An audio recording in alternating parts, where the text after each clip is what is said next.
Haideți să le urăm bun venit celor două echipe care ne vor bucura astăzi. Este vorba de Clubul Sportiv Cernica Under 17, echipa noastră care a luat locul 3 în campionatul județean, și Rapid București, secția Old Boys.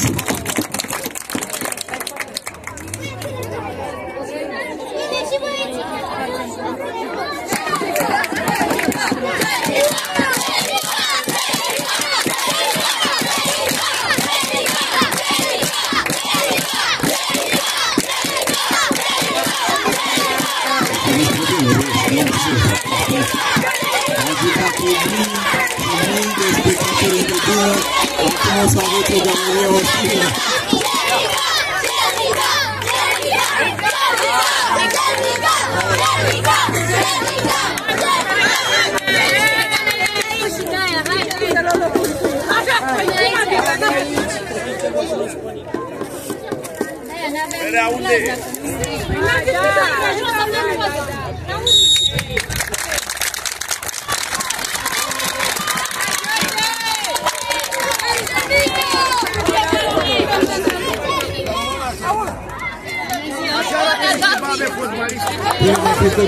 Saluturi și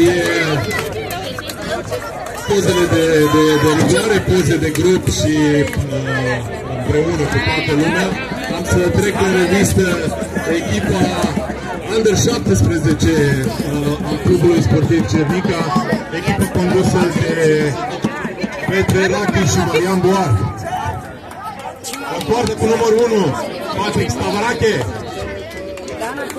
cu numărul 6 Mihai Dănuț, numărul 4 Radu Marin, numărul 5 Cristian Barbu, numărul 10 Daniel Florea, numărul 20 Constantin Alin, numărul 7 George Boar, numărul 9 David Barbu.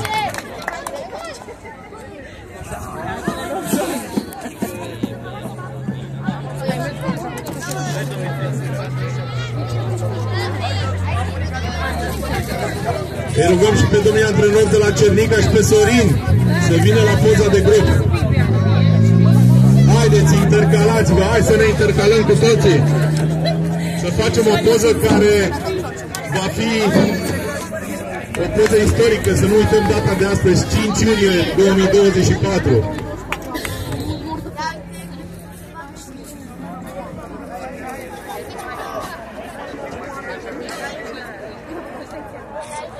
Haideți să-i aplaudăm pe jucătorii care ne vor încurca astăzi.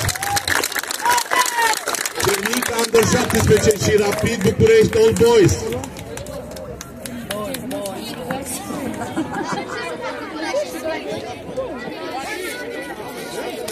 Să trecem rapid în revistă și echipa oaspete, o echipă pe care o respectăm, o echipă pe care o respectăm aici în Cernica.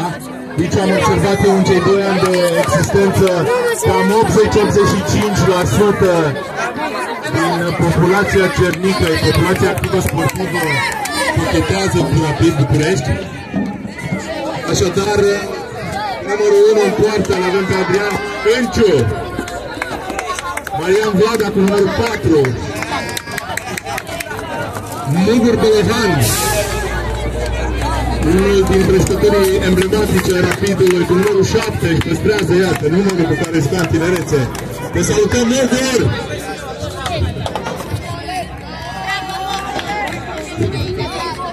Că aplaudă dinamoviștii, se pare! Dar rapidiștii te iubesc!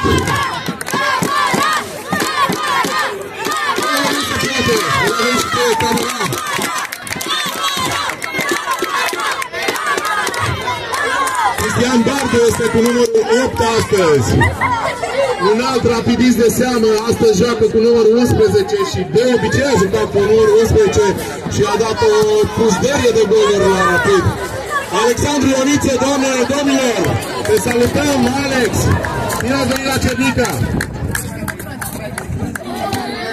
Intrat în fiu, familie de fotbaliști, Raul Bolohan, numărul 13 astăzi. Cristian Ionescu, numărul 17. Jucător emblematic chiar. Alexandru Bolohan.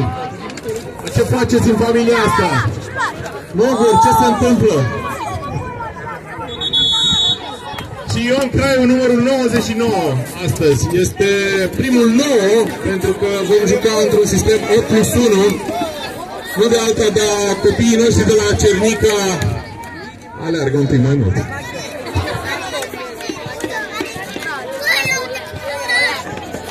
Staful celor de la Rapid București este compus din emblematicul Marian Rada. Doamna Marian, nu vă vedem aici. Cred că sunteți în tribună.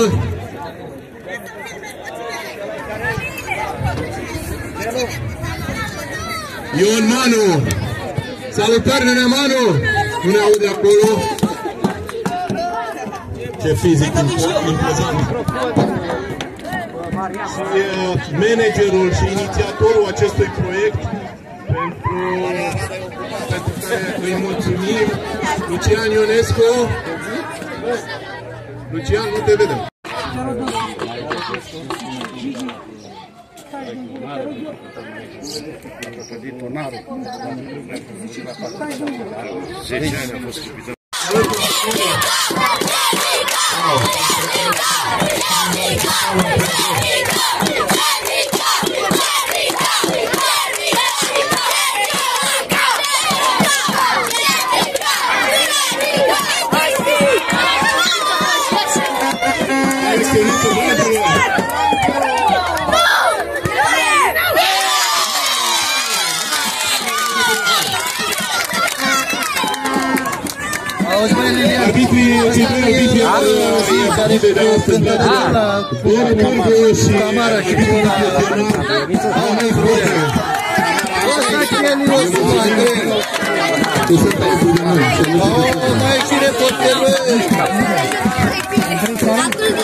Bolocatul că alergă.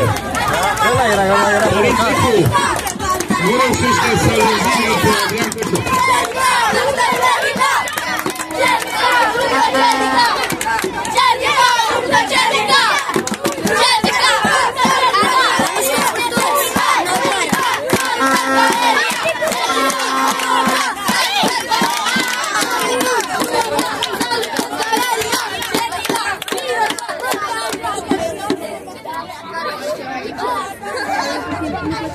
Nu mai cunoaștem ei. Dai seama că să mergi și peste ei.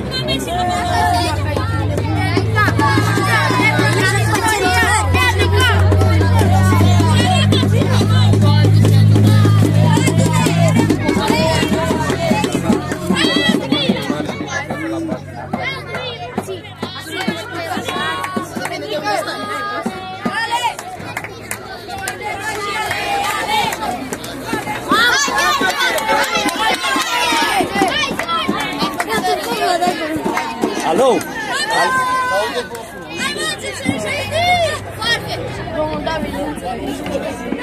Ce faci?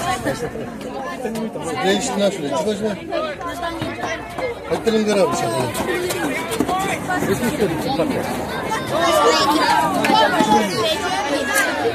Ce faci galerie?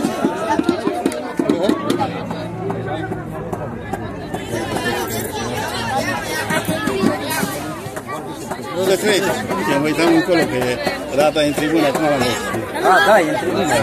A fost acolo. Dani Flora se complică și uite cum Marian Vlada ratează de data asta, dar cred că mâine va mai ierta data viitoare. Da. Păi care din cum se în vârf?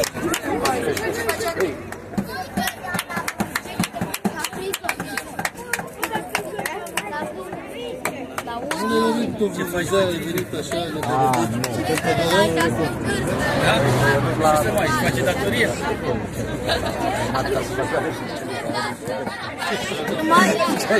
Mai ăla e Care? ăla și ăla.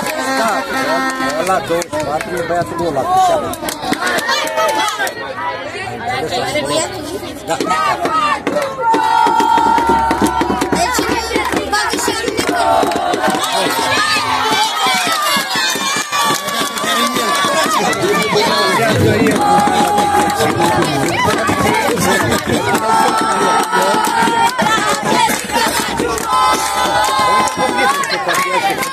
Ce grație!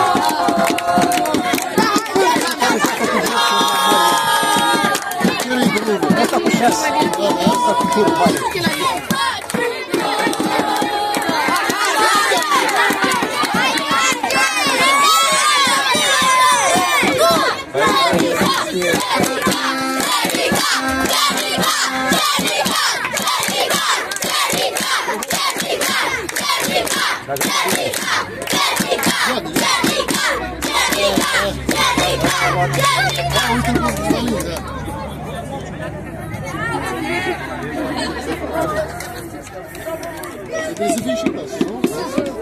Vreau să vă menționez că partida de astăzi este dedicată, să-i spunem așa, unei idei. Este ideea inaugurării terenului sintetic care se află în apropierea noastră.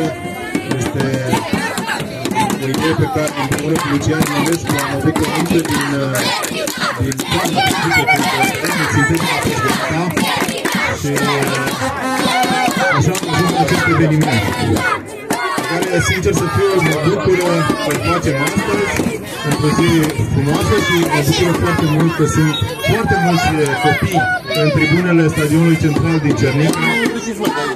Majoritatea dintre ei fac sport. În ceea ce privește inaugurarea terenului sintetic de lângă noi, aici trebuie să mulțumim neapărat să o facem din obligație, chiar o mulțumim din suflet Consiliului Local, autorităților și unui mare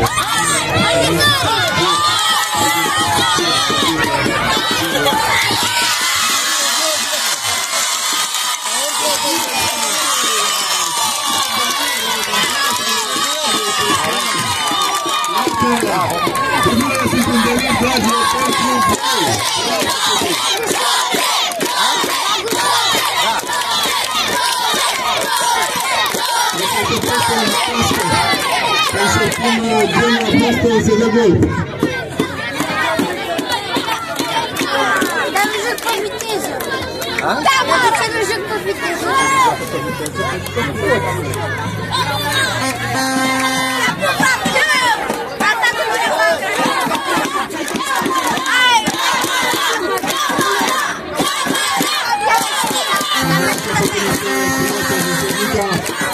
Așteptăm la noi când debutăm în Liga 5-a sau a 4-a. Ai semnat contract final. Și-a zis la ceva. Replică rapiștilor dragilor.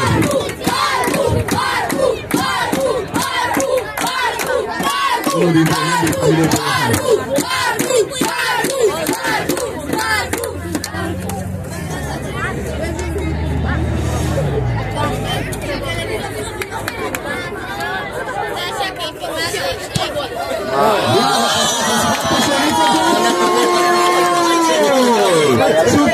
Mă scuzați, cred că am greșit poarta, nu? Da, vă uit la asta. Superb golul, Alex! Superb! Știu, ești obișnuit cu 7 metri, dar astăzi jucăm la 5. N-am auzit.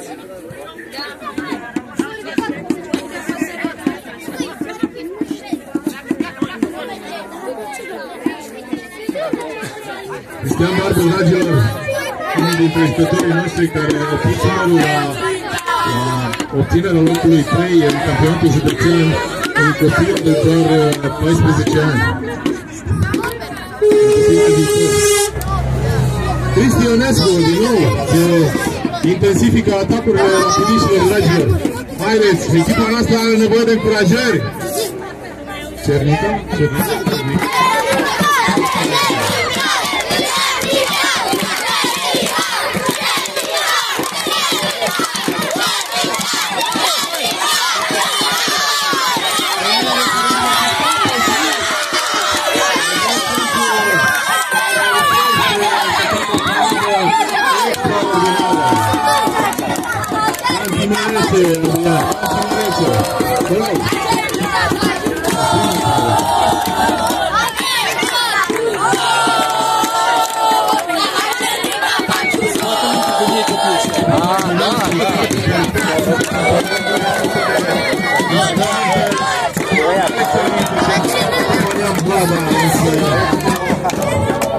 Vlada nu este în întâlnirea de atunci, dar în întâlnirea de Meteseară.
Schimbare de tactică, dragilor.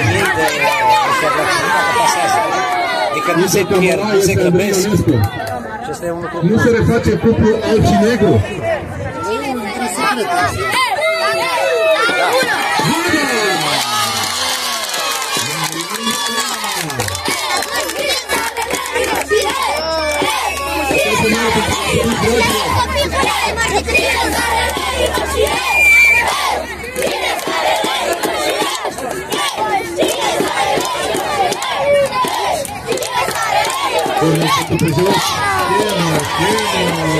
Raul Bolovan, mai ieri jucătorul al celor de la Uniunea de Răzirea.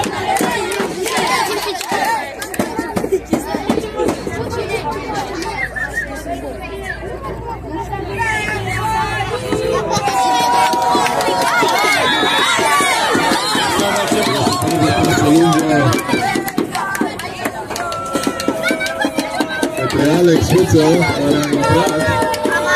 Nu am observat, să sincer. Camara ține urât.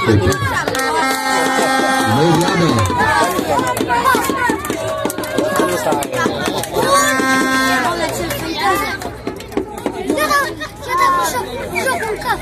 Ce a făcut? I-a atacat. Și? Nici a posesia noastră, dragilor, în nou echipatul. Este un degebat.